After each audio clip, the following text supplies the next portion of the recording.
আসসালামু আলাইকুম প্রিয় দর্শক, আরও একটি নতুন ভিডিওতে আপনাদের স্বাগতম। প্রিয় দর্শক, আজকে আমি শেয়ার করব কিভাবে আপনারা ভোক্তা অধিকার আইনে কমপ্লেন করতে পারেন, অভিযোগ করতে পারেন বা বিভিন্ন পরামর্শ পেতে পারেন। তো এর জন্য আমি সরাসরি চলে যাচ্ছি গুগল ক্রমে বা গুগলে। এখান থেকে আপনি ডায়াল করবেন হচ্ছে ডিএনসিআরপি। এটি লিখলে দেখবেন যে প্রথমে একটা ওয়েবসাইট চলে আসছে, জাতীয় ভোক্তা অধিকার সংরক্ষণ অধিদপ্তর। তো এটাতে প্রবেশ করার পর আপনি এখান থেকে কিভাবে কমপ্লেন করবেন তার একটি ইনস্ট্রাকশন কিন্তু দেওয়া আছে এখানে। তো এর জন্য হচ্ছে যে দেখুন কিভাবে অভিযোগ দায়ের করবেন। এর জন্য প্রথমে আপনাকে রেজিস্ট্রেশন করতে হবে। দেখুন প্রথমে রেজিস্ট্রেশন করতে হবে, তারপরে হচ্ছে রেজিস্ট্রেশন করার জন্য হয়তো ব্যক্তিগত ফোন নাম্বার চাইবে এবং একটি পাসওয়ার্ড চাইবে। তারপর হচ্ছে লগ ইন করতে হবে, ফোন নাম্বার এবং পাসওয়ার্ড দিয়ে লগ ইন করুন। তারপর হচ্ছে ভোক্তা প্যানেলে নতুন অভিযোগে যান, সেখান থেকে আবেদন করুন বাটনে ক্লিক করুন।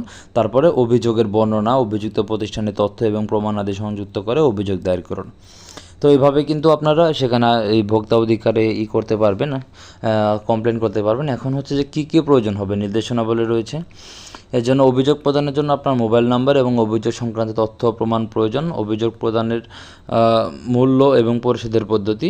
এখানে কিন্তু যে যদি আপনার এই অভিযোগটি সঠিক হয় এবং সেখান থেকে যদি অভিযোগটি সব কিছু প্রমাণিত হয়, তাহলে কিন্তু যে জরিমানা হবে সেই অর্থ থেকে আপনি কিন্তু 25% অর্থ কিন্তু আপনি সেখান থেকে পেয়ে যাবেন।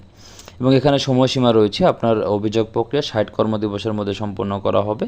এবং কিভাবে যাচাই করবেন, এর জন্য একটি ট্র্যাকিং নম্বর পাবেন যখন অভিযোগ করবেন, সেটাই দিয়ে আপনি যাচাই করতে পারবেন যে অগ্রগতি কত দূর। এছাড়া অভিযোগ প্রক্রিয়ার বিভিন্ন নির্দেশাবলী রয়েছে, ফর্ম রয়েছে, এগুলো জমা দিতে হবে। আর এছাড়া যদি আপনি চান যে না আমি প্রাথমিকভাবে শুধু পরামর্শ করতে চাই কী সমাচার বা কীভাবে কী, তো এর জন্য আপনারা সরাসরি ডায়াল করতে পারেন এই নাম্বারে 16121।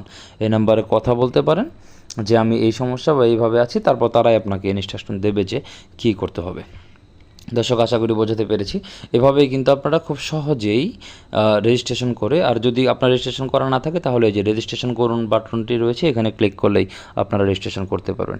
এভাবেই কিন্তু আপনারা জাতীয় ভোক্তা অধিকার সংরক্ষণ অধিদপ্তরে কমপ্লেন করতে পারেন। দর্শক, আজকের মতো এই পর্যন্তই। পরবর্তী ভিডিওতে আবার কথা হবে অন্য কোনো বিষয় নিয়ে।